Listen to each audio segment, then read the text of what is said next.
Very good morning everyone. चलिए बेटा start करने जा रहे हैं आप सभी साथ आज का सेशन। बेटा आज हम सबसे पहले अकाउंटिंग स्टैंडर्ड 14 जो है वो रिवाइज करके चलेंगे, जो हमारा पेंडिंग पार्ट था।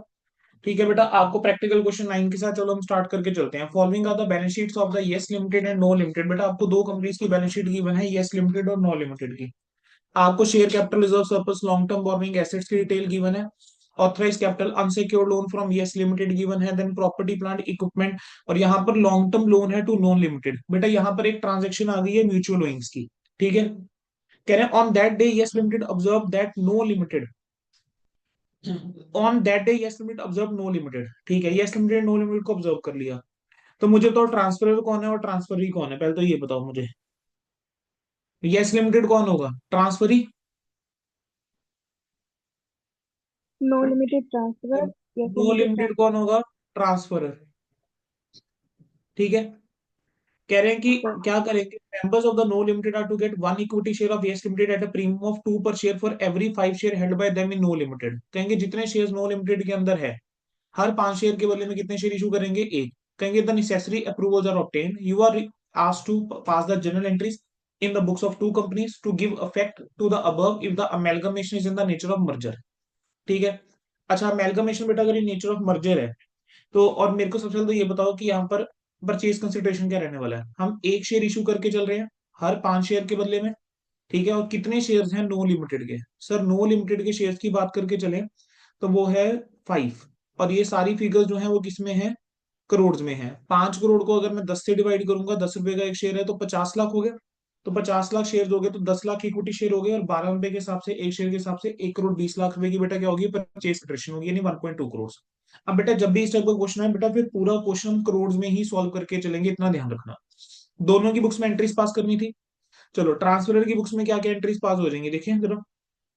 ट्रांसफरर यानी नो लिमिटेड, तो नो लिमिटेड सबसे पहले अपनी बैलेंस शीट खाली करेगा। तो क्या होगा, realisation account debit to property plant and equipment. ठीक है, फिर उसके बाद क्या आ जाएगा, और जो एसेट्स हैं, और एसेट्स के नाम पे हमारे पास क्या है, करंट एसेट्स। तो realisation account debit to property plant equipment to current assets, पहली एंट्री ये हो जाएगी, खत्म। चलो अगली एंट्री हो जाएगी, अब लाइबिलिटीज ट्रांसफर करके चलो। लाइबिलिटीज के नाम पे मेरे पास क्या क्या है, लॉन्ग टर्म बोरोइंग्स में आ जाओ। लॉन्ग टर्म बोरोइंग्स की बाइफर्केशन है, अनसिक्योर्ड लोन। ठीक है, फिर उसके बाद आपका क्या आ जाएगा, करंट लाइबिलिटीज। अनसिक्योर्ड लोन हो गया और करंट लाइबिलिटीज हो गया। तो अनसिक्योर्ड लोन, करंट लाइबिलिटीज। ठीक है बच्चे, अब होता क्या है ध्यान रखना, जो आपका ये डेप्रिसिएशन गिवन है ना, कोई भी एसेट अगर होता है, अगर उसके अगेंस्ट कोई डेप्रिसिएशन गिवन है तो आप डेप्रिसिएशन को अलग ट्रांसफर करके चलोगे। ठीक है, तो ये जो डेप्रिसिएशन गिवन है, गिवन ये प्रोविजन फॉर डेप्रिसिएशन की तरह अलग से डेबिट होगी, या एक्यूमुलेटेड डेप्रिसिएशन कह लीजिए। ठीक है, तो आपकी एंट्री बेसिकली क्या बनेगी, unsecured loan, current liabilities, provision for depreciation या एक्यूमुलेटेड डेप्रिसिएशन टू रियलाइजेशन। ठीक है, अमाउंट कितना कितना, 10, 15 और 24। फिर उसके बाद क्या करो, इक्विटी ट्रांसफर करो। इक्विटी ट्रांसफर करोगे उसके अंदर क्या आ जाएगा, इक्विटी शेयर कैपिटल आ जाएगा और रिजर्व एंड सरप्लस आ जाएंगे। तो equity share capital, reserve and surplus account debit to equity share holder. तो पहली 3 एंट्री बेटा सबको क्लियर होती है। एसेट ट्रांसफर करे, लाइबिलिटी ट्रांसफर करी, और इक्विटी को जो था वो ट्रांसफर करा। अब परचेज कंसिडरेशन ड्यू करोगे, तो आपकी एंट्री क्या हो जाएगी, यस लिमिटेड टू रियलाइजेशन, किस अमाउंट से, 1.2 करोड़ से। ठीक है, इसके बाद बताओ क्या करोगे बेटा। इसके बाद आप जो मिलेगा परचेज कंसिडरेशन सी होगा, उसकी एंट्री पास करोगे। तो equity share in yes limited to yes limited. Realisation को क्लोज करोगे तो उसके अंदर लॉस आ रहा है, तो उसको इक्विटी शेयर होल्डर में ट्रांसफर करके चलेंगे, equity share holder to realisation. और इक्विटी शेयर होल्डर्स जो हैं उनको हम क्या दे देंगे, equity share in yes limited, खत्म। क्लियर बेटा, डन है, आगे बढ़ सकते हैं। Yes sir. अब यस लिमिटेड की बुक्स के अंदर बेटा कैसे एंट्री पास होगी, ट्रांसफर ही है वो, इसने बिजनेस परचेज करा तो पहली entry business purchase to liquidator of no limited 1.2 crore से। फिर क्या हो जाएगा, property plant equipment, current assets to current liabilities to unsecured loan. ठीक है, अब रिजर्व एंड सरप्लस आपको ध्यान होगा, मैंने कहा था यहां पर हम साथ के साथ ही ट्रांसफर कर देते हैं। ठीक है, तो रिजर्व एंड सरप्लस भी ट्रांसफर हो जाएंगे, बिजनेस परचेज आ जाएगा। अब जो डिफरेंस आएगा वो यहाँ पर क्या कहलाएगा, कैपिटल रिजर्व। डिफरेंस आ रहा होगा आपका, ये कैपिटल रिजर्व में चला गया। ठीक है, अब क्या हो जाएगा, लिक्विडेटर ऑफ नो लिमिटेड को शेयर इशू करेंगे, तो liquidator of no limited to equity share capital to securities premium. अब आप जो है प्रीमियम के ऊपर इशू करके चल रहे थे, है ना। तो 12 रुपए के ऊपर शेयर इशू करके चल रहे थे, तो 2 रुपीज एक्स्ट्रा थे। तो आपका जो 2 रुपए एक्स्ट्रा था, यानी 0.2 एक्स्ट्रा था 1 करोड़ इक्विटी शेयर कैपिटल के अंदर, और 0.2 आपका कहाँ जाएगा, सिक्योरिटीज प्रीमियम के अंदर। ठीक है, उसके अलावा बेटा जो म्यूचुअल विंग्स थी उसके लिए एक एंट्री पास कर देंगे, unsecured loan to long term loan. Clear है बेटा? आगे बढ़ सकता हूँ? Yes sir. प्रैक्टिकल क्वेश्चन 11 बेटा, super express limited and fast express limited were in the competing business, they decided to form a new company super fast express limited. Balance आपको दोनों companies की गिवन है। ठीक है, आपको क्वेश्चन की requirement क्या बोली है? अब इस क्वेश्चन के अंदर देखो उसने सीधा हमसे क्या मांगी है बेटा। अगर आप देखोगे उसमें क्वेश्चन के अंदर डायरेक्टली हमसे सिर्फ एक ही चीज मांग ली, कह रहे ओपनिंग बैलेंस शीट बनाकर चलोगे किसकी, पूलिंग ऑफ इंटरेस्ट मेथड लगाते हुए। पूलिंग मेथड क्या होता है, यानी amalgamation in the nature of merger. ठीक है, नई कंपनी बुक वैल्यूज के ऊपर एसेट और लायबिलिटी को लेकर जा रही है, और कह रहे हैं हम क्या कर रहे हैं, उनको शेयर्स अलॉट करके चल रहे हैं। परचेज कंसिडरेशन कितना है, 30,000 है, जिसमें 30,000 शेयर है, जिसमें 20,000 शेयर जो है वो सुपर एक्सप्रेस के लिए हैं और 10,000 शेयर फास्ट एक्सप्रेस के लिए हैं। तो बेटा ये क्वेश्चन तो बड़ा इजी हो गया, कैसे करेंगे ये वाला क्वेश्चन? चलो क्या करेंगे, सबसे पहले अगर मैं साइड में यहीं पे बना दूं, शेयर कैपिटल बोलो कितनी आ जाएगी। शेयर कैपिटल का हम 30,000 शेयर आप इशू करके चल रहे हो, 30,000 शेयर आप इशू करके चल रहे हो, और एक शेयर कितने का है, 100 का है क्या? तो आपकी शेयर कैपिटल जो है वो कितने की आ जाएगी, 30 लाख रुपीज की, तो आपकी शेयर कैपिटल आ जाएगी, खत्म। ठीक है, अब रिजर्व एंड सरप्लस चलो हम नोट देख लेते हैं। ये शेयर कैपिटल आ जाएगी 30 लाख रुपए की। रिजर्व एंड सरप्लस पे आ जाओ।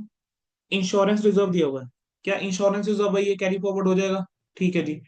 Employee provident sharing share reserve, reserve account और सरप्लस, क्या एज इट इज सारे के सारे रिजर्व आ जाएंगे? बिल्कुल, 3,60,000 एज इट इज आ जाएगा। यहाँ तो बेसिकली प्लस चल रहा है और कुछ हो ही नहीं रहा। लॉन्ग टर्म प्रोविजन क्या है, एज इट इज आ जाएगा 1 लाख रुपए। ठीक है, फिर उसके बाद नेक्स्ट हम बात करके चलें, तो क्या आएगा, लैंड और बिल्डिंग कितना है, 10 लाख और 6 लाख है, और प्लांट एंड मशीनरी 4 लाख और 5 लाख है। तो लैंड और बिल्डिंग कितने का जाएगा, 16 लाख रुपए का लैंड और बिल्डिंग चला जाएगा, और प्लांट एंड मशीनरी चला जाएगा कितने का, 9 लाख रुपए का। इंटेंजिबल एसेट्स के नाम पे आपके पास गुडविल है, आ जाएगी 1 लाख रुपए की। कैश एट बैंक और कैश इन हैंड कितना कितना है, 2,30,000 हो जाएगा ये, और ये हो जाएगा 1,10,000। ठीक है, बस बन गई बेटा बैलेंस शीट, खत्म। यही करना था बस इस क्वेश्चन के अंदर, और कुछ था ही नहीं इस क्वेश्चन में। ठीक है, अब ये क्वेश्चन इतना आसान है कि जब अगर पेपर में आ जाता है ना, बच्चे को एक बार डाउट हो जाएगा कि भाई हम क्वेश्चन ठीक कर भी रहे हैं नहीं कर रहे। बेटा कई बार क्वेश्चन वाकई ही बहुत सिंपल होता है, तो डाउट नहीं करने बैठ जाना कि भाई क्वेश्चन हमने गलत करके चल रहे हैं। ठीक है, अगला question practical question 13। Sun and Neptune has been carried on the business independently. उन्होंने कहा अमेलगमेट करेंगे, एक नई कंपनी जुपिटर बना देंगे, जिसकी ऑथराइज कैपिटल कितनी होगी, 4 लाख रुपए, 80,000 शेयर और 5 फीस। ध्यान देना यूजुअली 10 रुपए का शेयर होता है, यहाँ पर 5 रुपए का शेयर है। कहने 31 मार्च को जो रिस्पेक्टिव इन्फॉर्मेशन है सन और नेपट्यून की दे रखी है। Share capital, current liabilities, property plant equipment, current assets, revalued figures आपको दे रखी हैं। ठीक है, प्रॉपर्टी प्लांट इक्विपमेंट की, करंट एसेट्स की, कह रहे हैं डेटर और क्रेडिटर के अंदर 43,350 जो है वो owed by Sun to Neptune है। बेटा just give me a minute, sorry.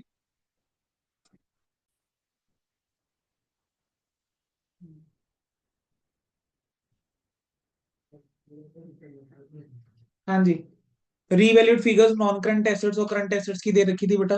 ठीक है, देन डेटर्स और क्रेडिटर्स के अंदर बताया 43,350 जो है वो क्या है, ओड है by Sun to Neptune. Purchase consideration is satisfy issue of the following shares और डिबेंचर्स, कह रहे हैं 60,000 इक्विटी शेयर इशू करके चलेंगे सन और नेपट्यून को उनकी प्रॉफिटेबिलिटी की रेशियो में।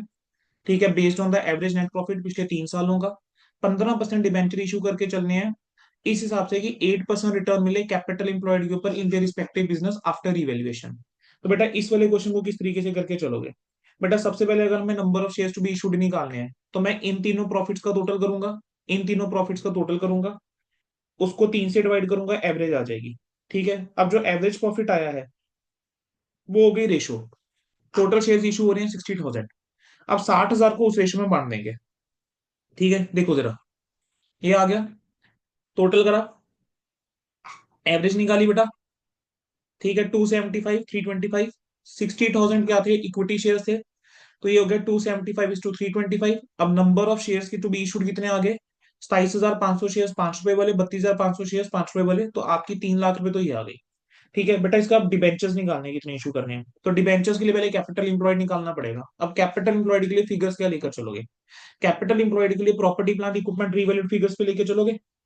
ठीक है, तो प्रॉपर्टी प्लांट इक्विपमेंट 710 आ जाएगा, करंट एसेट्स 299 के आ जाएंगे, टोटल करोगे, माइनस करोगे उसमें से करंट लाइबिलिटीज। अब करंट लाइबिलिटीज जो है वो हमें कितने की दे रखी है सर, करंट लाइबिलिटीज है 597 की। तो ये करंट लाइबिलिटीज जो है वो माइनस करोगे, आपका कैपिटल इंप्लॉयड आ जाएगा। इसी तरीके से बेटा नेपट्टून का कैपिटल इंप्लॉयड निकालोगे। अब कैपिटल इंप्लॉयड के ऊपर हमने क्या निकालना पड़ेगा, 8% रिटर्न है, तो 8% रिटर्न जो है कैपिटल इंप्लॉयड के ऊपर निकालो। ठीक है, कैपिटल इंप्लॉयड के ऊपर 8% निकालोगे। अब आपने इतने डिबेंचर इशू करके चलने हैं कि इनकम हमारी 8% रिटर्न के बराबर हो जाए। तो देखो जरा क्या करेंगे, आपका कैपिटल इंप्लॉयड आ गया बेटा, कैपिटल इंप्लॉयड का 8% आपने निकाला 33,000 और 29,400।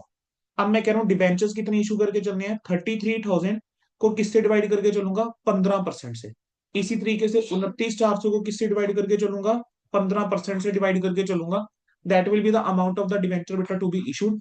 ये आपको क्वेश्चन के अंदर करना था। ठीक है, उसका क्वेश्चन के अंदर पूछी क्या हुई थी, अगली चीज बैलेंस शीट पूछी हुई थी। तो बैलेंस शीट देख लो बेटा कैसे बन जाएगी। शेयर होल्डर फंड के अंदर 60,000 शेयर आएंगे, 5 रुपए वाले, तो 3 लाख रुपए। ठीक है जी, तो ये आपका 3 लाख रह जाएगा। लॉन्ग टर्म बोरोइंग्स की हम बात करके चलें, तो लॉन्ग टर्म बोरोइंग्स थी क्वेश्चन के अंदर, कितनी की लॉन्ग टर्म बोरोइंग्स है बेटा, लॉन्ग टर्म बोरोइंग्स के अंदर डिबेंचर आने वाले हैं। और डिबेंचर आपने कितने के इशू करे हैं, डिबेंचर आपने इशू करे हैं बेटा इसके अंदर 2,20,000 के एक, और 196 के एक। तो दोनों का टोटल करोगे, 2,20,000 और 1,96, तो ये आ जाएगा आपका 4,16,000 रुपए। ठीक है, फिर आप आ जाओ करंट लाइबिलिटीज के ऊपर। करंट लाइबिलिटीज की बात करके चलें तो यहाँ पर एक दिया हुआ था कि debtors and creditors owed by Sun to Neptune, तो म्यूचुअल विंग्स आ गया। तो हम क्या करके चलेंगे, सन ने नेपट्टून को देकर चलना है, तो यहां पर हम क्या करके चलेंगे, क्रेडिटर्स में से माइनस करके चलेंगे, यानी करंट लाइबिलिटीज में से माइनस करूंगा, और करंट एसेट्स में से माइनस करूंगा। Basically current liability to current assets entry होने वाली है, तो 43350 बेटा मैं माइनस करके चलूंगा। ठीक है, यहाँ पर भी 43350 माइनस करके चलूंगा। प्रॉपर्टी प्लांट इक्विपमेंट किस वैल्यू पे आ जाएगी, रिवैल्यूड फिगर के ऊपर आ जाएगी। ठीक है, और बाकी हमने क्या निकालना पड़ेगा, देखो रिजर्व वो तो निकालना ही पड़ेगा ना, गुडविल या सीआर, तो उसके लिए परचेज कंसिडरेशन निकालोगे। परचेज कंसिडरेशन कितनी आ रही है, ये जो शेयर्स इशू कर रहे हैं, डिबेंचर इशू कर रहे हैं, इस बार परचेज कंसिडरेशन का हिस्सा बन गए। ठीक है, नेट एसेट्स आप लोग निकाल लोगे, नेट एसेट्स निकालोगे, तो इस वाले केस में क्या हो रहा है, परचेज कंसिडरेशन है 357,500 की, नेट एसेट्स है 455,850 के, दोनों का डिफरेंस। अब परचेज कंसिडरेशन जो है वो कम है, नेट एसेट ज्यादा है, तो कैपिटल रिजर्व हो गया। इस वाले केस में क्या हो गया, 358,500 की पीसी है, और नेट एसेट्स आ रहे हैं 324,150 के। नेट एसेट्स इस बार कम है, पीसी ज्यादा है, तो ज्यादा अमाउंट किस चीज का है, गुडविल का। दोनों का नेट इंपैक्ट लोगे तो क्या आ रहा है, कैपिटल रिजर्व। तो कैपिटल रिजर्व आपका रिजर्व एंड सरप्लस के अंदर चला जाएगा। बोलो बेटा क्लियर। हाँ जी, क्लियर हो गया। Yes sir. चलो बेटा, अब आ जाओ जरा प्रैक्टिक, अब आ जाओ नेक्स्ट क्वेश्चन के ऊपर। नेक्स्ट क्वेश्चन आपको कौन सा आ गया, इलुस्ट्रेशन नंबर 8 आ गया। इलुस्ट्रेशन नंबर 8 के अंदर क्या है, consider the following balance sheet of the X limited and Y limited. X limited और वाई लिमिटेड की बैलेंस शीट आपको गिवन है। ठीक है, क्वेश्चन की रिक्वायरमेंट पढ़ लेते हैं। बैलेंस शीट्स के अंदर नोट्स दे रखे हैं, क्या कह रहा है कि X limited take over Y limited, X limited discharge the purchase consideration below. Issue कर रहे हैं 3.5 लाख इक्विटी शेयर 10 रुपए वाले at par to the equity share of Y limited. ठीक है, तो 3.5 लाख इंटू 10, तो आपका 35 लाख रुपए के, तो बेटा ये क्या हो गए, 35 लाख रुपए के तो शेयर ही हो गए। ठीक है, 15% प्रेफरेंस शेयर इशू करके चल रहे हैं, प्रेफरेंस शेयर्स को डिस्चार्ज करने के लिए 10% प्रीमियम। अब यहाँ पे देख लेते हैं सर, प्रेफरेंस शेयर्स थे कितने के, सर प्रेफरेंस शेयर जो है वो है 1700 के। 1700 के ऊपर 10% ऐड करूंगा तो वो आ जाएगा 1870। ठीक है, यानी 18,70,000 रुपए। तो 18,70,000 को डिवाइड किससे करेंगे, 100 से, तो कितने शेयर इशू करेंगे, 18,700 शेयर इशू करके चल देंगे। क्योंकि क्वेश्चन थाउजेंड्स के अंदर है, मुझे इसको भी थाउजेंड्स में लेके जाना पड़ेगा, तो 3,500 और 1870 आपकी परचेज कंसिडरेशन आ जाएगी। ठीक है, अब क्वेश्चन के अंदर मेरे को क्या दे रखा है, मेरे को जर्नल एंट्रीज पास करनी है। ठीक है, अब मैं यहाँ पे क्या निकालूंगा, नेट एसेट्स निकाल लूं, ताकि हम क्या देख लें, गुडविल या सीआर की कैलकुलेशन के लिए। अब नेट एसेट्स कितने के आएंगे देखिए जरा, आपके बेटा इसके अंदर जो एसेट्स हैं वो क्या इसी वैल्यू के ऊपर आ जाएंगे, 6600 के ऊपर ही, क्योंकि कोई डिफरेंट फिगर्स के ऊपर तो लेके जा नहीं रहे। इसमें से आउटसाइड लाइबिलिटीज लेस कर दूं, आउटसाइड लाइबिलिटीज के नाम पे मेरे पास ट्रेड पेबल्स हैं, अदर करंट लाइबिलिटीज हैं।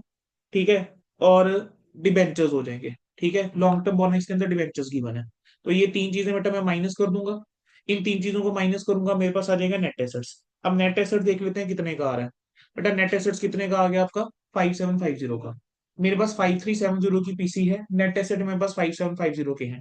बेटा दोनों का डिफरेंस कितना है, कैपिटल रिजर्व होगा, क्योंकि परचेज कंसिडरेशन कम है। अच्छा, क्वेश्चन की अगली रिक्वायरमेंट उसने कही थी कि आपको जनरल एंट्रीज पास करके चलनी है और बैलेंस शीट बनानी है एक्स लिमिटेड की, एजम्पशन अगर अमेलगमेशन नेचर ऑफ मर्जर है। ठीक है। अब यहाँ पर क्या करके चलेंगे हम, ये कौन सा वाला कर रहे हैं, अभी हम परचेज वाले तरीके से करके चल रहे हैं बेटा। ठीक है। अब यहाँ पर क्या एंट्री हो जाएगी, business purchase account debit to liquidator of Y limited, पहली एंट्री अब ये पास करके चलोगे। ठीक है। उसके बाद नेक्स्ट एंट्री के पास करके चलोगे, एसेट जो लेकर जाने, लैंड और building account debit, plant machinery debit, furniture account debit, investment account debit. ठीक है। उसके अलावा और कौन से एसेट्स हैं, inventories account debit, trade receivable account debit, cash and cash equivalent account debit. फिर क्रेडिट क्या करके चलूंगा, लाइबिलिटीज, लाइबिलिटीज में trade payable 3.5, other current liabilities. फिर आपके ये 3.5 के जो डिबेंचर्स थे 350 के, वो भी आ जाएंगे। ठीक है। फिर आ जाएगा to business purchase with amount of the purchase consideration, जो कि है 5370 का। तो बेटा आपका फिर जो डिफरेंस जाएगा वो आपका कहाँ चला जाएगा, कैपिटल रिजर्व के अंदर वो आपका डिफरेंस जा रहा होगा। ठीक है। तो ये कैपिटल रिजर्व की एंट्री होगी। फिर क्या एंट्री करके चलोगे, लिक्विडेटर ऑफ वाई लिमिटेड, इसको बदले में क्या इशू करके चल रहे हो, इक्विटी शेयर कैपिटल और प्रेफरेंस शेयर कैपिटल। तो to equity share capital, preference share capital, जो ऊपर अमाउंट निकाली। ठीक है। फिर क्वेश्चन के अंदर एक चीज और गिवन थी, क्या था, कह रहे हैं कि जो डिबेंचर्स हैं उनको कन्वर्ट करके चलोगे equivalent number of debentures of x limited के अंदर। तो हमारे पास जितने डिबेंचर थे उसको तो इक्विवेलेंट नंबर में कन्वर्ट करके हम यहाँ पे चल रहे हैं। तो what is the amount of the debenture बेटा। ठीक है। डिबेंचर्स का जो अमाउंट था वो था 350 और 13% डिबेंचर्स थे। ठीक है। 100 रुपए का एक डिबेंचर था, तो इतने ही डिबेंचर में इशू करके चलूंगा तो एंट्री क्या कर डालेंगे, डिबेंचर इन वाई लिमिटेड डेबिट हो जाएगा और 13% डिबेंचर क्रेडिट हो जाएगा। अब क्वेश्चन के अंदर और कोई इंफॉर्मेशन थी बेटा क्या, चेक कर लेते हैं सर। क्वेश्चन के अंदर बोला था कि जो स्टैट्यूटरी रिजर्व्स हैं वो मेंटेन करने हैं 2 और सालों के लिए, तो इसकी क्या एंट्री सिखाई हुई है बेटा, amalgamation adjustment reserve account debit, है ना। और क्रेडिट क्या हो जाएगा बेटा, जो हमें मेंटेन करके चलने हैं कौन कौन से होंगे, एक्सपोर्ट प्रॉफिट रिजर्व और इन्वेस्टमेंट अलाउंस रिजर्व। ठीक है। इन दोनों को क्या कर देंगे बच्चे हम, क्रेडिट कर देंगे, खत्म। तो आपका बेटा ये हो गया, अगर हमारा अमेलगमेशन नेचर ऑफ परचेज है।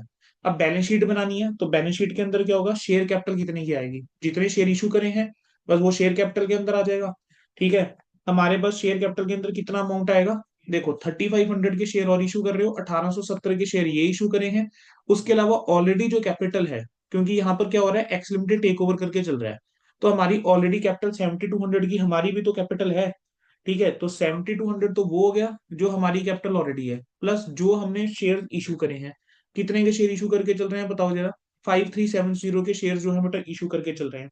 तो 5370 जो क्या आगे कर दोगे, ऐड कर दोगे, तुम्हारे पास कितना आ जाएगा, 12570 आ जाएगा। तो 12570 जो है वो आपकी क्या आ जाएगी बेटा, शेयर कैपिटल आपकी आ जाएगी। ठीक है। चेक करो जरा, 12570 की आ गई शेयर कैपिटल। ठीक है। रिजर्व एंड सरप्लस की बात करके चलते हैं, रिजर्व एंड सरप्लस में क्या क्या आएगा चलो बताओ। सर रिजर्व एंड सरप्लस के अंदर एक तो जो इसके एग्जिस्टिंग रिजर्व थे वो आएंगे, यानी जनरल रिजर्व आएगा 5 का, एक्सपोर्ट प्रॉफिट रिजर्व जो है वो 3 का है, लेकिन इसके अंदर 200 का और मेंटेन करके चलेंगे, तो 300 प्लस 200 टोटली हो जाएगा 500। ठीक है। फिर उसके अलावा आपका इन्वेस्टमेंट अलाउंस रिजर्व जो है वो आएगा 100 का, प्रॉफिट एंड लॉस अकाउंट के अंदर 750 ये आएगा। ठीक है। अब 750 ये आ गया। अब उसके अलावा क्या करेंगे, अमेलगमेशन एडजस्टमेंट रिजर्व लिखूंगा लेकिन एज नेगेटिव फिगर, कितना, 300 का।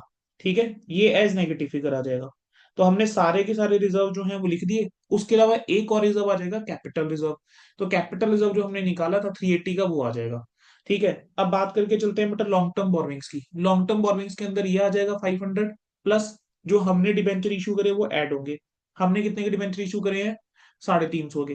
प्रॉपर्टी प्लांट इक्विपमेंट की बात करके चलें तो प्रॉपर्टी प्लांट इक्विपमेंट में क्या करोगे, वहां तो टोटल करके चलना है बेटा। हम ये प्रॉपर्टी प्लांट इक्विपमेंट लेंगे, 2500 की हमारे पास पहले से है, 1550 और ऐड हो गया, 3250 पहले से है, 1700 और ऐड हो गया, फर्नीचर पहले से इतना है, 350 और ऐड हो गया। इन्वेस्टमेंट 7 + 5 कितना आ जाएगा,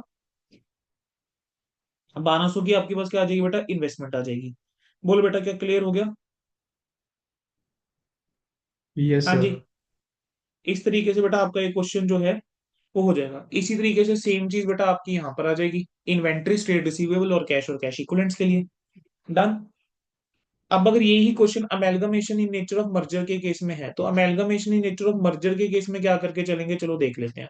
बेटा अगर amalgamation in nature of merger है तो आपकी पहली एंट्री तो देखो सेम हो रही है, वो क्या हो रही है, business purchase to liquidator of Y limited. अब इस वाले केस के अंदर आप क्या करोगे, एसेट्स को डेबिट करोगे, land, building, plant, machinery, furniture, investment, inventory, trade receivable, cash. Liabilities को क्रेडिट करोगे, trade payables, other current liability, अब यहाँ पर डिबेंचर भी आ जाएंगे। ठीक है, टू बिजनेस परचेज, और जो रिजर्व्स हैं बच्चे वो भी आ जाएंगे, तो export profit reserve, investment allowance reserve और P&L। तो अब यहाँ पर बेटा जब आप बैलेंसिंग फिगर निकालोगे ना, तो आपका बैलेंसिंग फिगर डेबिट साइड में आ रहा है कितना, जनरल रिजर्व का। बैलेंसिंग फिगर कितना आ रहा है बेटा, जनरल रिजर्व का। क्लियर है, यहां तक हो गया बेटा, यहां तक समझ में आ गया सारा, चल सकता हूँ आगे। अगली entry, liquidator in Y limited to equity share capital to 15% preference share capital. Next जो हो जाएगी, डिबेंचर्स जो हमने इशू कर दी उसकी एंट्री पास कर दी। अब इसकी बैलेंस शीट जब बनाकर चलोगे तो शेयर कैपिटल तो देखो क्लियर ही है, उसमें तो कोई डाउट होगा नहीं। ठीक है, अब मर्जर के केस में यहाँ पर हमारे पास कितने की आ जाएगी, मर्जर के केस में हमारे पास रिजर्व एंड सरप्लस कितना आ जाएगा। अब रिजर्व एंड सरप्लस आ जाएगा आपका 1930 का। अब ये 1930 का रिजर्व एंड सरप्लस आपका कैसे बना, वो देख लो। बेटा जनरल रिजर्व आपके पास पहले से ही कितना था, जनरल रिजर्व बेटा हमारे पास जो था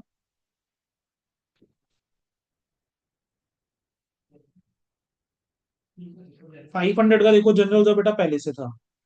ठीक है, उसके अलावा 250 रुपए का जनरल रिजर्व इसका ऐड हो गया, तो 500 का जनरल रिजर्व पहले से था, 250 और ऐड हो जाएगा।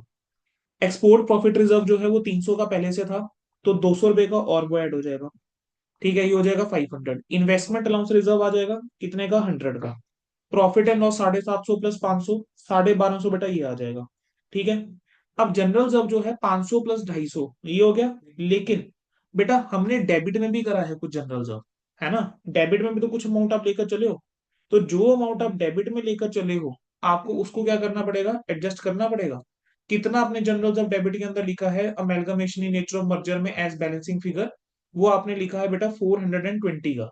तो बेटा आप इस 420 की क्या करके चलोगे, एडजस्टमेंट आप लोग करके चलोगे।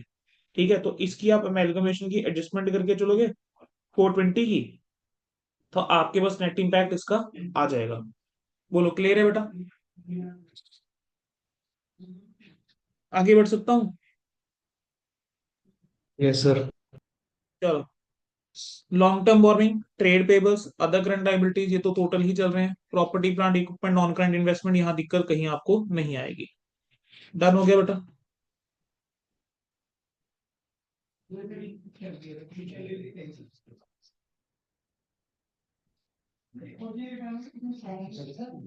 चल बेटा आगे बढ़ते हैं फिर।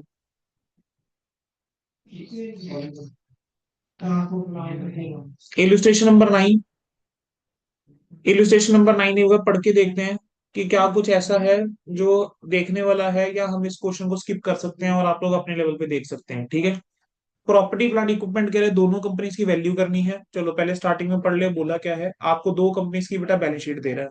दो कंपनीज की बैलेंस शीट देके वो आपको क्या कह रहा है कि प्रॉपर्टी प्लांट इक्विपमेंट जो है दोनों कंपनीज की रिवैल्यू करनी है 15% अब बुक वैल्यू पे।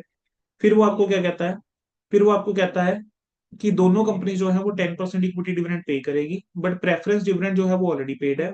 कहना है after the above transactions are given effect, फिर पी लिमिटेड ऑब्जर्व करेगी on the following terms, 8 equity share issue करेगी 10 रुपए वाले by P Limited at par against 6 shares of Q Limited. 10% preference shareholder Q Limited will be paid 10% at 10% discount, 10% preference shares of 100 each at par in P Limited. Preference share holder को par पे share issue करके चलेंगे। ठीक है, will be paid at 10% discount पे हम उनको payment करके चलेंगे, शेयर इशू करके पार पे। 12% डिबेंचर होल्डर को हम 8% प्रीमियम के ऊपर पे करके चलेंगे बाय 12% डिबेंचर जो डिस्काउंट के ऊपर इशू हुए हैं। 30,000 जो है पी लिमिटेड क्यू लिमिटेड को एक्सपेंसेस के लिए देकर चलेगा। कहने जो सन्ड्री क्रेडिटर्स हैं क्यू लिमिटेड के, उसके अंदर 10,000 ड्यू टू पी लिमिटेड है, और इन्वेंट्रीज जो है इन ट्रेड और डेटर्स जो है वो 5% लेसर वैल्यू के ऊपर लेकर जाएगा पी लिमिटेड। उसने आपसे कहा है कि जर्नल एंट्री पास करो और कंसिडरेशन जितना पेबल है उसकी एक स्टेटमेंट बनाओ। चलो बेटा किस तरीके से करेंगे, सबसे पहले तो अब कंसिडरेशन की अगर हम बात करके चलें, तो परचेज कंसिडरेशन जो है वो कितना मिलने वाला है पहले वो देख लेते हैं। उसने बोला हुआ है, कह रहे हैं कि 8 इक्विटी शेयर्स। ठीक है, अब परचेज कंसिडरेशन की यहाँ पर हम बात करके चल रहे हैं, तो 8 इक्विटी शेयर जो हैं वो इशू करके चलने हैं, किसके बदले में, 6 शेयर के बदले में। तो बेटा यहाँ पर मुझे बताओ कि कैसे निकलेगा ये अमाउंट। हाँ जी, नंबर ऑफ शेयर्स कितने थे क्यू लिमिटेड के, जरा देखेंगे। क्यू लिमिटेड के सर नंबर ऑफ शेयर्स हैं 3 lakh, 3 lakh divide by 10, equity shares हो गए कितने के, 3 लाख डिवाइडेड बाय 10 हो गया 30,000। 30,000 को 6 से डिवाइड करूंगा, 8 से मल्टीप्लाई करूंगा, ठीक है। तो कितने शेयर्स इशू करने हैं, 40,000 शेयर्स, और एक शेयर कितने का, 10 रुपए का। तो टोटल कितना आ जाएगा, टोटल आ जाएगा 4 लाख। प्रेफरेंस शेयर्स की बात करके चलते हैं, तो प्रेफरेंस शेयर्स के अंदर क्या होगा, प्रेफरेंस शेयर्स के अंदर आ जाता है 1 लाख, ठीक है। अब 1 लाख को किससे डिवाइड करके चलेंगे, 10% preference shares of KO limited will be paid at 10% discount by issue of 10% preference shares entry, ठीक है। अब 1 लाख रुपए के प्रेफरेंस शेयर्स हैं, उनको अगर आप 10% डिस्काउंट पे कर रहे हो, तो 1 लाख का 10% हुआ 10,000, तो बचा 90,000, यानी 90,000 के आप शेयर इशू करोगे, लेकिन पार के ऊपर। तो कितने शेयर इशू करोगे, 900 प्रेफरेंस शेयर आप इशू करके चलोगे 90,000 के हिसाब से। तो परचेज कंसिडरेशन कितना होना चाहिए, 490 का परचेज कंसिडरेशन होना चाहिए। अब जनरल एंट्रीज की हमने बात करके चलनी है, तो आपकी बेटा भी यहाँ पे जनरल एंट्रीज क्या होके चलेंगी, इन the books of P limited. P limited की बुक्स में अगर हम जनरल एंट्री की बात करके चलें, तो सबसे पहले तो ऊपर वाली एंट्रीज का इंपैक्ट देना पड़ेगा। उसने बोला है कि प्रॉपर्टी प्लांट इक्विपमेंट को आपने क्या करके चलना है, रीवैल्यू करके चलना है 15% अबव बुक वैल्यू पे। प्रॉपर्टी प्लांट इक्विपमेंट है कितनी, पी की प्रॉपर्टी प्लांट इक्विपमेंट जो है वो है 7 लाख। 7 लाख को रीवैल्यू करके चलना है, 30%, 15% बढ़ा के चलना है। तो एंट्री क्या हो जाएगी, property plant equipment account debit to revaluation reserve, 7 lakh का 30%, 1,05,000 और 1,05,000, ठीक है। फिर बेटा इसके बाद मुझे बताओ क्या करोगे। सर इसके बाद नेक्स्ट उसने बोला था कि डिविडेंड दे रहे हैं दोनों कंपनीज इक्विटी। अब डिविडेंड देकर चलेंगे तो बेटा किस में से देंगे, प्रॉफिट्स में से देकर चलेंगे, और मेरे पास यहाँ पर प्रॉफिट्स के नाम पे सिर्फ रिजर्व एंड सरप्लस है। तो रिजर्व एंड सरप्लस में इसमें डिविडेंड दूंगा, तो एंट्री करूंगा reserve and surplus account debit to dividend to equity share holder. कितना डिविडेंड हम यहाँ पर देकर चलेंगे, सर हमारी जो कैपिटल थी वो थी 8 लाख रुपीज की, है ना। और उसमें इक्विटी जो है वो है 6 लाख रुपए, और डिविडेंड जो है हम कितना देकर चल रहे हैं, 10%। तो 60,000 रुपए का हमने डिविडेंड देकर चलना है, तो reserve and surplus to dividend to equity share holder आ जाएगा कितना, 60,000 रुपए और 60,000 रुपए, ठीक है। फिर उसके बाद नेक्स्ट क्या आएगा बताना, नेक्स्ट आ जाएगा dividend to share holder, to क्या आ जाएगा, बैंक, कितना, 60,000 रुपीज और 60,000 रुपीज। बेटा ये आपकी क्या आ जाएगी, एंट्रीज आ जाएंगी, ठीक है। अब इसने क्या करा है, बिजनेस परचेज करा, बिजनेस क्योंकि पी लिमिटेड है, पी लिमिटेड तो ट्रांसफर ही है, तो बिजनेस परचेज करा, तो एंट्री क्या हो जाएगी, business purchase account debit to liquidator of Q limited. तो परचेज कंसिडरेशन आपने निकाली थी 490 की, तो 490 से एंट्री हो जाएगी। अब आप एसेट्स को टेक ओवर करोगे, तो एसेट्स क्या हो जाएंगे, प्रॉपर्टी प्लांट इक्विपमेंट। अब प्रॉपर्टी प्लांट इक्विपमेंट 2.5 लाख मत लिख देना, क्योंकि ये भी 15% से इसको रिवैल्यू करके चल रहा है। तो 2.5 लाख इंटू 1.15 करोगे। अब 2.5 लाख इंटू 1.15 करोगे कितना आएगा, 287,500। तो 2,87,500 रुपये आपका आ जाएगा, ठीक है। फिर इन्वेस्टमेंट्स, इन्वेस्टमेंट्स कितने की रहेगी, इन्वेस्टमेंट सेम वैल्यू की रहेंगी 80,000 की। इन्वेंट्रीज के बारे में क्या बोला हुआ था, इन्वेंट्रीज 5% ऊपर थी, है ना। सॉरी, इन्वेंट्रीज 5% डाउन थी, डाउन थी ऊपर थी, क्या था, इन्वेंट्रीज को बारे में कुछ तो यहाँ पर उसने बोला था कि inventories are taken over at 5% lesser than the book value. Inventories को 5% कम वैल्यू पर लेकर जा रहे हैं, तो इन्वेंट्रीज 3,20,000 का 5% बेटा जरा घटा दोगे, तो आपके पास क्या वैल्यू बनेगी, 16,000 घटेगा, तो 3,04,000 बचेगा इन्वेंट्री का। ट्रेड रिसीवेबल जो है वो कितने के आ जाएंगे, ट्रेड रिसीवेबल की बात करके चलते हैं, तो बेटा उसके अंदर मेरे पास डेटर है और मेरे पास बिल रिसीवेबल है। तो बेटा दोनों अलग अलग दिखाना, डेटर अलग दिखाना और बिल रिसीवेबल अलग दिखाना। वाई, क्योंकि आगे म्यूचुअल विंग्स की कुछ एडजस्टमेंट है, ठीक है। तो डेटर कितने के आ जाएंगे, 190 के, और बिल रिसीवेबल आ जाएंगे 20 के। चलो इसके बाद क्या होगा बेटा, आपका अगली आइटम आपको गिवन है कैश और कैश इक्विवेलेंट 40,000। अब कैश और कैश इक्विवेलेंट कितने के, 40,000 का। अब बेटा सोच के देखना, बेटा क्यू लिमिटेड ने तो डिविडेंड दिया है ना, तो क्या इसके पास 40 बचेगा, आंसर है नो। इसके पास कितना रह जाएगा, अब इसकी जो कैपिटल है वो कितने की थी, 3 लाख रुपए की। 3 लाख के ऊपर अगर 10% दिया हुआ 30,000, तो हमने 40,000 में से 30,000 डिविडेंड दे दिया होगा, तो कैश कितना बचा होगा, 10,000 का कैश बचा होगा, ठीक है। अब क्रेडिट क्या करके चलोगे, क्रेडिट करके चलेंगे अब हम आगे। चलो अब आगे क्रेडिट करके चलना है अब चीजों को। तो क्रेडिट क्या करके चलेंगे, क्वेश्चन के अंदर उसने बोला हुआ था बेटा कि जो हमारा डेटर्स है उसको भी 5% कम वैल्यू पे लेकर जाना है। तो अब डेटर्स जो है मेरे 190 के हैं, 190 का 5% कम लेकर जाना है, तो वो प्रोविजन क्रिएट कर दूंगा।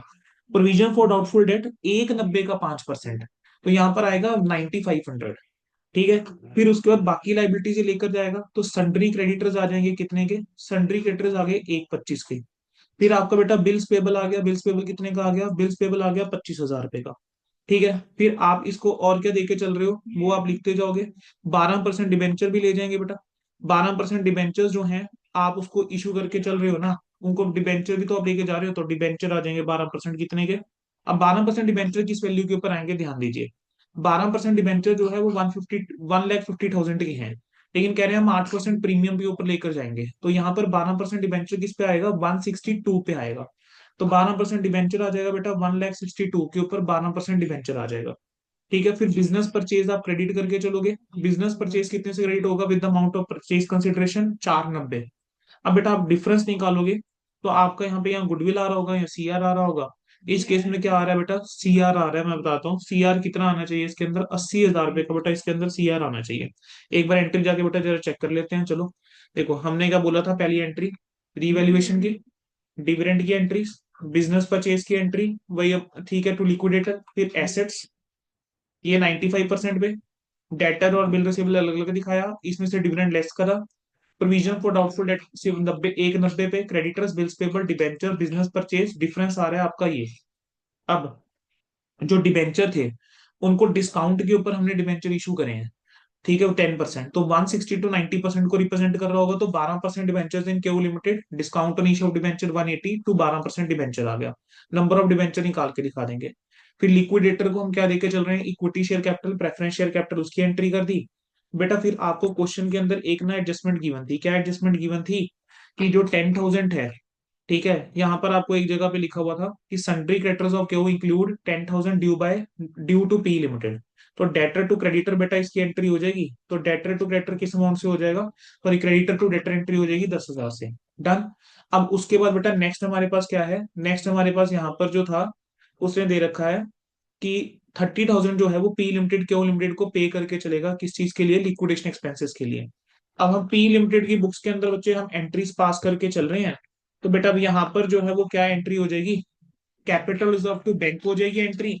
सेकंड वे क्या है, आप पहले गुडविल टू बैंक कर दो, फिर कैपिटल रिजर्व से एडजस्ट कर दो। बेटा आपका ये क्वेश्चन जो है वो हो गया हुआ है। ठीक है। लास्ट क्वेश्चन बेटा इलुस्ट्रेशन नंबर 11, वो मैं चाहूंगा बेटा प्लीज आप लोग खुद से ट्राई करके चलेंगे। बेटा मेरी तरफ से अकाउंटिंग स्टैंडर्ड 14 हम रिवाइज जो है कर चुके हैं स्टडी मैट से। अब जहां तक जो एक्स्ट्रा क्वेश्चंस की बात है बेटा, वो आपको ग्रुप के अंदर मैं नंबर्स भेज दूंगा, तो वो आप आरटीपी पास पेपर वाले कुछ जो क्वेश्चंस करने वाले हैं वो आप लोग जो है वो कर लेंगे, वो आप लोग ट्राई कर लेंगे। ठीक है बच्चे, डन है। Yes sir. चलो बेटा इस सेशन को अब यहाँ पर एंड करते हैं। और मतलब ये वाली रिकॉर्डिंग बच्चे अब यहाँ एंड करते हैं।